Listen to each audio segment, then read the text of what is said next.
CPM നേതാവ് സിയാദിനും കുടുംബത്തിനും നേരെ ഗുണ്ടാ സംഘത്തിന്റെ ആക്രമണം. 3 പേർക്ക് പരിക്കേറ്റു. സിയാദ്, സഹോദരൻ ഷംനാദ്, പിതാവ് കുഞ്ഞുമോൻ എന്നിവർക്കാണ് പരിക്കേറ്റത്. സംഘത്തിലെ ഒരാളെ അറസ്റ്റ് ചെയ്തു. കുലശേഖരപുരം കടത്തൂർ സ്വദേശി മുഹമ്മദ് യാസീനാണ് കരുനാഗപ്പള്ളി പോലീസിന്റെ പിടിയിലായത്. CPIM Kulasekharapuram south local committee അംഗവും DYFI ബ്ലോക്ക് എക്സിക്യൂട്ടീവ് അംഗവുമായ സിയാദിനും കുടുംബത്തിനും നേരെയാണ് ഗുണ്ടാ സംഘത്തിന്റെ ആക്രമണമുണ്ടായത്. സംഭവത്തിൽ സിയാദിന്റെ സഹോദരൻ ഷംനാദിന് തലയ്ക്ക് വെട്ടേറ്റു. ആക്രമണം തടയാൻ ശ്രമിച്ച പിതാവ് കുഞ്ഞുമോൻ, സിയാദ് എന്നിവർക്കും പരിക്കേറ്റു. പരിക്കേറ്റവർ താലൂക്ക് ആശുപത്രിയിൽ ചികിത്സ തേടി.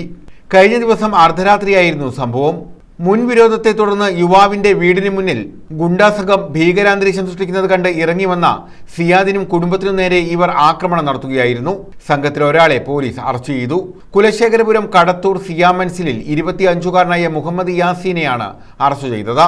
സംഭവത്തിന് ശേഷം ഒളിവിൽ പോയ കൂട്ടുപ്രതിക്കായി അന്വേഷണം നടത്തുകയാണെന്നും ഉടൻ പിടിയിലാകുമെന്നും കരുനാഗപ്പള്ളി പോലീസ് പറഞ്ഞു. കഴിഞ്ഞ ദിവസവും ഗുണ്ടാ സംഘങ്ങൾ കരുനാഗപ്പള്ളിയിൽ ഏറ്റുമുട്ടി ഭീകരാന്തരീക്ഷം സൃഷ്ടിച്ച സംഭവം ഉണ്ടായിരുന്നു. SHO ബിജുവിന്റെ നേതൃത്വത്തിലുള്ള സംഘമാണ് പ്രതിയെ പിടികൂടിയത്. News bureau, Karunagappally.